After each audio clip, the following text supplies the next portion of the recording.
A probation period is a really great way for you to be able to assess the suitability of a person for your team, and also for them to assess whether or not they're the right person for your business. Now, while there is some protections from unfair dismissal during probation, it's really important to make sure that you protect yourself by having a plan in place to ensure that you're getting the most out of the opportunity for that suitability. I'm Kylie Thomas from Dreamstone HR, and I just wanted to run you through a couple of tips to keep in mind while we're setting up for probation. So one of the key things to keep in mind is how long you can actually have your probation for. So typically they're either 3 or 6 months. It's really important to note that you actually can't generally extend a probation period. So what you set that up for in the beginning is really what you need to continue with for that period. So for example, if you actually put in place a probation period for 3 months, unless that person's had significant time off in that 3 months, you actually are unable to extend it.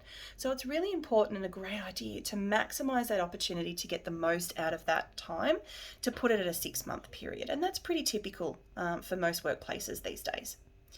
It's also a great idea to make sure that you're setting the expectation with your new starter. So sit down with them in their first or second week and really let them know what you expect of them over their probation period. This will make sure that you're getting the best opportunity to make sure that they're the right person for your team.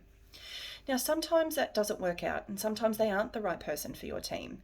It's really important to note the best way to manage an exit in a probation period.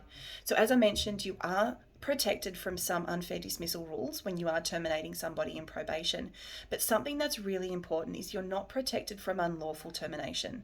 So you're unable to terminate somebody for discrimination, for example, or if they've lodged a workplace complaint, or if they've had a workplace injury. There's some examples there.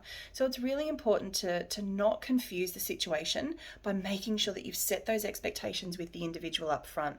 This means that if you do have to have a difficult conversation about them not continuing with your business, you can refer to the previous conversations that you've had or the expectations that were set, so that there's no miscommunication within that conversation around the reasons for their termination of employment. Now, another tip and something is really important is don't leave it till the last minute. So you've got that 6-month period or 3 months if you choose to, but make sure that you're having the conversation well in advance of that last date of that 6-month point. It's really, really important to make sure that you've got a plan in place and that you're having that conversation well in advance. Now, typically you need to provide 1 week notice of termination within probation. Again, if you've got something different in your contract, please make sure that you follow that. But typically under the National Employment Standards, during the probation period, you can provide 1 week notice. Now, you can typically pay that in lieu as well. So if you wish to finish up that person straight away, you can, but you do need to pay them that 1 week in lieu of notice. Why don't you jump onto our website, www.dreamstonehr.com.au, and download our free probation kit just to support you in those first couple of months. We want to make sure that you get the right person, the right time, and they stay with your business. Thanks so much.